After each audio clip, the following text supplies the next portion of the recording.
Russia is on the defense, demanding that the U.S. provide proof of these hacking claims or to simply stop making these accusations. ABC's Terry Moran is in Moscow with the latest. Terry, good morning to you.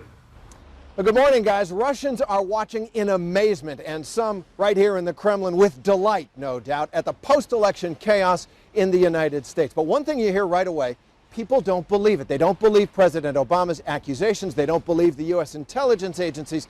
And of course, you'd expect that from the Kremlin. They're denying everything. And the Russian state media, dominated by the Putin regime, they're spinning all kinds of stories, the latest being that the hack was an inside job by disgruntled Democrats. But ordinary Russians, too, can't believe it, that the great American democracy could be so easily undermined by a hack.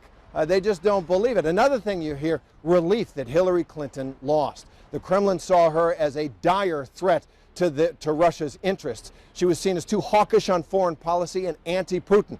They like Trump, but here, for most people, they don't know Trump.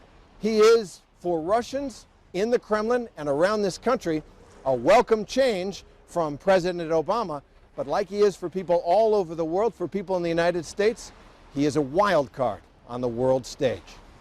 Dan and Paula?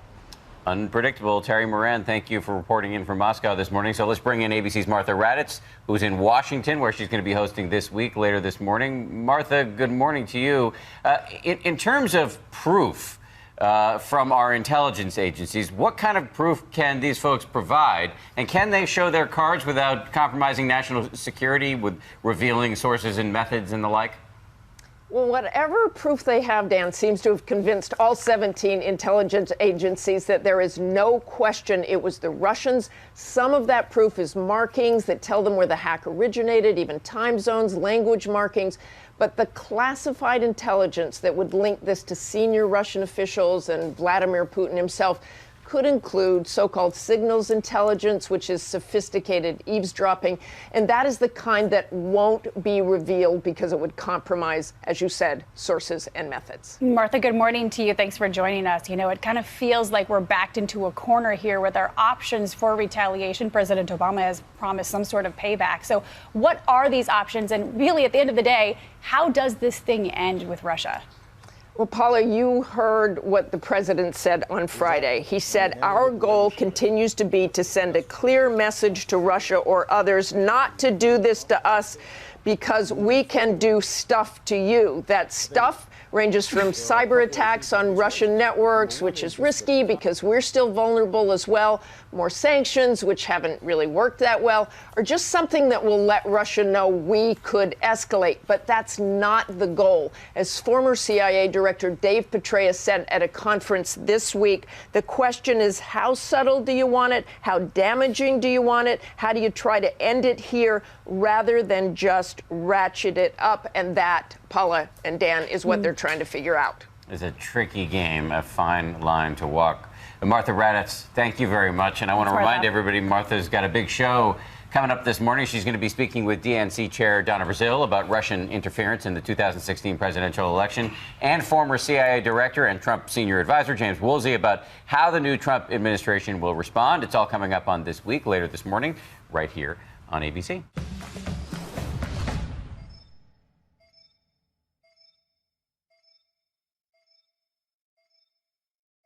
I think that the core belief of liberals in this country is some sense of entitlement, that they're entitled to power. I don't know what they base it on. I think maybe because they all watch their own news and it becomes this very sort of vicious cycle where they believe their own press. Here's the one positive thing about this, in my opinion.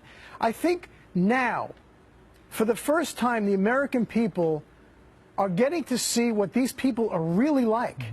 They are despicable human beings, a lot of them. They are. Not all of them. My agent is a dear friend of mine, and I love him like a brother. He's a hardcore liberal. I play golf with him. I love him. I hang out with him. We go to dinner. We talk politics. But for a lot of these people, there's a sense of entitlement.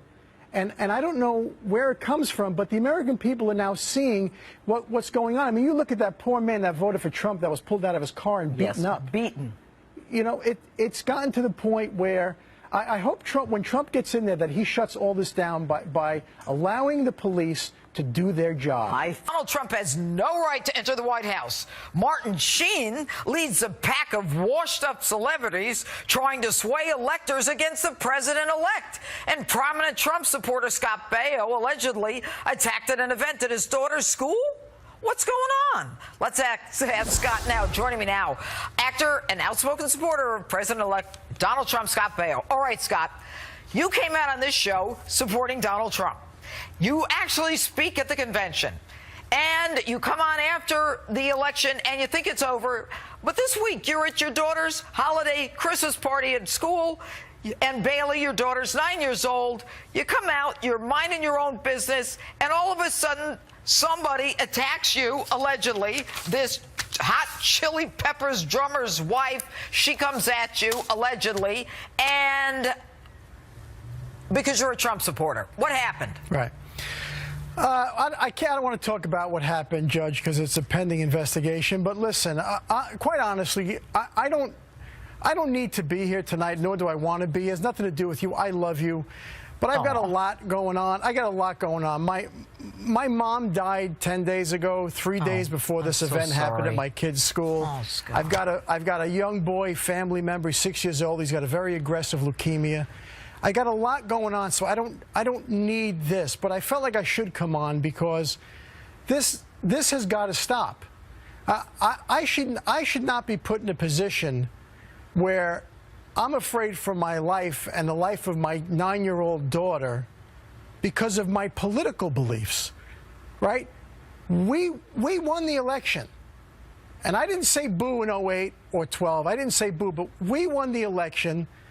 And to quote the great President Barack Obama, elections have consequences. We won. You lost. Grow the blank up.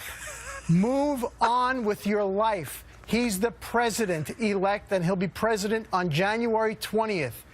Grow up, be a man, be a woman. It's over. And stop this madness with all of your antics of Russia and whatever other silly goofball arguments you want to come up with. All right. Now, Scott, look, I know you, and you were very clear you don't want to talk about the facts, and I understand that. But you and I agree. It isn't necessarily about this, and L.A. is seriously considering charging this woman, and based on the facts as that are already out, that are already published, that your daughter actually had to cover her ears because of the language that was being used by the wife of this Chili Peppers drummer, allegedly, and the cursing and the physical abuse that went on because you're a Trump supporter. This is symptomatic of a bigger issue. And finally, what we've got to try to figure out is what is it about the left that makes them think that they have the right to control America? I think that the core belief of liberals in this country is some sense of entitlement, that they're entitled to power. I don't know what they base it on. I think maybe because they all watch their own news and it becomes this very sort of vicious cycle where they believe their own press. Here's the one positive thing about this, in my opinion. I think now, for the first time, the American people are getting to see what these people are really like. Mm-hmm. They are despicable human beings, a lot of them. They are. Not all of them. A lot of them. They are. Not all of them. My agent is a dear friend of mine, and I love him like a brother. He's a hardcore liberal. I play golf with him. I love him. I hang out with him. We go to dinner. We talk politics. Mm-hmm. But for a lot of these people, there's a sense of entitlement, and I don't know where it comes from, but the American people are now seeing what's going on. I mean, you look at that poor man that voted for Trump that was pulled out of his car and beaten up. Beaten. You know, it's gotten to the point where I hope when Trump gets in there, that he shuts all this down by allowing the police to do their job. I think that's going to happen. And Scott Baio, I want to thank you so much for coming on. I know you didn't want to do it, but I think it's important for it to be done. And I hope Bailey is okay. And our condolences to you. Thank you. Merry Christmas. Merry Christmas. All right. And the best of the year in street justice is next. Don't move.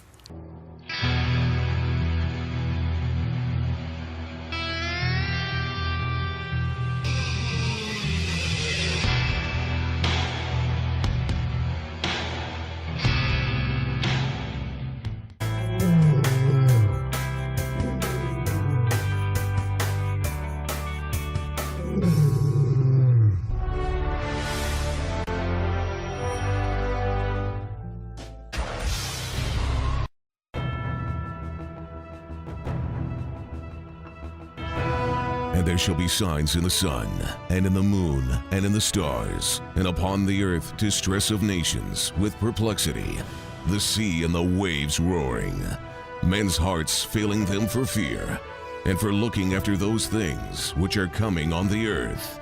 For the powers of heaven shall be shaken. One man, one microphone, one mission, one message. True News, the only newscast reporting the countdown to the second coming of Jesus Christ. Here is end-time newsman Rick Wiles. This is True News, uncensored news, views, and commentary. Welcome to the program. I'm Rick Wiles. According to Bloomberg News, Donald Trump has narrowed his choice for a vice presidential running mate down to 4 or 5 unnamed establishment politicians. He doesn't plan to make an early announcement of his choice, but will wait until the Republican convention in July. Mr. Trump said he ruled out choosing another Wall Street executive. Personally, I'm not convinced that the New York billionaire plans to choose an establishment politician as his vice presidential running mate. I think he'll surprise the nation with a man or woman with outstanding leadership abilities that nobody in the political establishment ever considered. Now, if Donald Trump called me and said, Rick, I would like your suggestion for whom I should select as the next vice president of the United States, I would immediately give him a name. My first choice would be Judge Jeanine Pirro, host of Justice with Judge Jeanine on the Fox News Channel. Why? She's smart, she's feisty, she's brave, she's outspoken, she says what millions of us are thinking, and she's on the telephone right now from New York. Judge Jeanine Pirro, welcome to True News. Well, I have to tell you, Rick, I've heard a lot of very flattering introductions, but I think that one takes the cake. Well, I mean it. I'm serious. I'm serious. I really am. I've been saying this around the office for a month. You really are my choice of who he should choose for vice president. Well, let me say this. I know that Donald, and as you know, I've been a friend of his for, I'd say, at least 25 years. And, you know, I know him well, and I believe him when he says he's going to pick someone from the establishment, someone who can assist him in Washington. And I think that's what he really needs. I would do anything to help him out in any way that I can. And my viewers on Justice on Fox News know where I stand, and I make no secret of the fact that I think he'd be a phenomenal president. I also understand the establishment and politics, and he's got to be able to move legislation. He's got to know the inside of Washington. And you know what, Rick? The fact that he even has the nomination without having any real ground game, just being himself, tells me that he will be very successful with whomever he picks. And, you know, he's just a smart guy who's a fast learner. But, you know, I suspect it'll be an establishment person.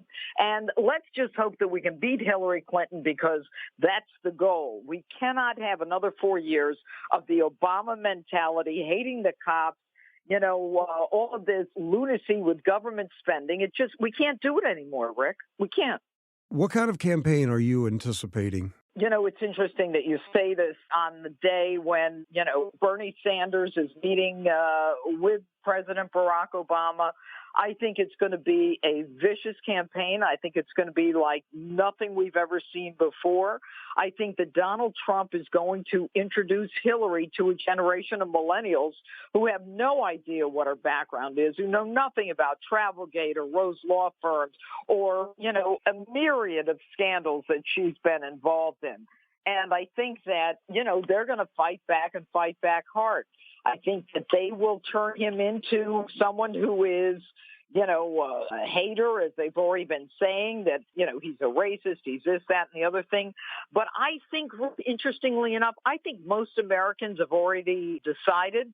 And I think that it's going to come down to a very small percentage. And I really believe it'll be one of the closest elections in American history because people are fed up. And I'm telling you, those Sanders millennials do not assume that they're just going to jump the bandwagon with Hillary the way the Hillary people jumped on the bandwagon with Barack Obama, because the Bernie Sanders are ideologues. They believe socialism. They see Hillary Clinton as the epitome of the establishment. You see her as someone who is, if you take $600,000 for a speech that you refuse to release, there's something wrong. And they're probably right. I just spoke yesterday with a young man who returned from Southern California, and we were talking about the campaign. And he said, Rick, I just came from the border of California and Mexico. And he said, I was in an establishment talking to a lot of Latino men. And he said, to my surprise, I was shocked at how many of them are for Trump. I think the establishment is in for a big surprise. I think that there is absolutely tremendous support for him in that area, and I'll tell you why. Number one of the things that I've done, in the course of my career as a prosecutor, a judge, and a DA and all that stuff, was I would swear in newly naturalized citizens, Rick. And it was one of the happiest days of the month for me. I do it twice a month, about 300-400 at a time. These were all immigrants. They came here legally. They did it the right way. They got a lawyer. They learned the Constitution. They swore allegiance to us. They believed in America. And they brought their families, and they cried. And you know what? These are real Americans. I don't care where they're from. And ironically, I was with the Trump campaign in California last week, and I interviewed 5 different immigrants, a man from India, a woman from Poland, someone from Mexico, someone who was Chinese, and, I think I forget what the other one was. Oh, for Trump, rabidly for Trump. And I think people underestimate the immigrant community and see them as one, unified group that hates Donald Trump. They're wrong. They're absolutely wrong. You're making a very good point here, Judge, because when Latino Americans who are citizens of this country, and they're watching television news and they're watching illegal immigrants in the streets burning the American flag and beating up Trump supporters, they're embarrassed by it. Yeah, that's a great point. And at the end of the day, what they want are jobs. They want their families to be safe. And you're right. The illegals are around and, burning the American flag and saying, whatever you have, I want it and I'm entitled to is, it's a sad, sad commentary, and they don't accept it. They, in fact, reject it. And it's being a little too simplistic to think that because someone may have an accent, that they're automatically not for Trump. That's not the case. I watched video today of San Jose, California police officers who were on the scene at the Trump rally a week or two ago during that rioting, and they basically were saying, they were told to stand down to allow the rioting to take place. But they said the news media did not show the American people what really was happening, that Trump supporters were being chased by hundreds of protesters, and that anybody with an American flag was identified as a Trump supporter and then targeted for abuse. Interesting. Well, what I remember from being there, and I was in the press area, and I had worked the crowd with, a segment on my show called Man on the Street, where I just interview anybody and try to get a sense of what's going on. There was nothing going on within the airport hangar, within that airplane hangar, I should say. And the protests were several blocks away. And I wasn't even aware of it until much later. And honestly, I think when people were going back to their cars is when they started getting pelted with eggs and some other stuff. But, I think that the press, in a lot of cases, doesn't really get involved in that because they don't want to be involved for themselves. And, you can look at it even more cynically. They don't want to show the negativity that goes on in this country and the hatred that they have. The One Latino television network got caught staging scenes with protesters. Yeah, that does not surprise me at all. And these protesters a lot of them are Sanders people. A lot of them are just plain thugs. And as a prosecutor, as a DA, I used to send them to jail. They'll protest anything just to get out and be a thug. Look at what happened in Baltimore. I mean, that wasn't about Donald Trump. That was about Black Lives Matter. And their whole thing is to disrupt things, burn businesses, tear down a city, cost decent taxpayers millions of dollars, and steal whatever they can. I mean, this is not the America that we should have today. And that's why, when I hear Hillary Clinton say, Donald Trump wants to go back to the way America was years ago. No, he wants to go back to an America where people love this country and where there is a dream that's available to all of us. Nobody gets an advantage. Everybody's on a level playing field. As a former prosecutor and judge, do you think the FBI will recommend that Hillary Clinton be arrested? The question of whether or not she'll end up being indicted is one for Barack Obama. And given that he has said, there's nothing there and, she's apologized and national security was never in jeopardy. I mean, look, this guy has the approval over who is the head of the Department of Justice. I know Jim Comey. He is the head of the FBI. He's an honorable man, honorable people I know. But what I think, to be honest with you, is that if he recommends a prosecution, they're not going to give him access to a grand jury, which is what the Department of Justice would have to give in order to indict her. And the fact that the president has taken her side and is supposedly about to endorse her tells me that even though he alleges he doesn't know what's going on in the investigation and it's independent, it tells me he's put the brakes on it one way or another so that she won't be indicted. But the shame of it is that Clinton Foundation, the Clinton Global Initiatives, those are nothing more than organized criminal enterprises on a global level parading around as a 501c3 charity. It is really an organization that funds her political campaign, takes money from countries that are abusers of human rights, women, gays. And while she was president or secretary of state, for her to take money from these countries and then forget to put them on a disclosure, so-called forget, is the height of arrogance. But these are arrogant people, and they don't think the laws apply to them, and they don't care about the rest of us. Why hasn't the Republican Congress appointed an independent prosecutor to go after these crimes? The president or the attorney general has to do that. And the president's not going to do it. And I'll tell you why, Rick. He's not going to do it because he received those emails from her private server and responded to some of them. What does that tell you? That tells you that if she got indicted, she would call the president of the United States to be a witness in her case as someone who also was negligent or reckless with national security information and who, put our secrets at risk. It's not going to happen. I said many years ago, when the first time Obama was elected, I said, this guy has such a suspicious background. If he applied for the job of janitor in a federal warehouse, there would be an FBI investigation to figure out who this guy is. Well, you know what's interesting about Barack Obama? I mean, he came on the scene with very little, if any, credentials other than he was a United States senator. And people knew very little about him. He gave a great speech, and we elected him. And I think a lot of people voted for him because they wanted the issue of race to be off the table.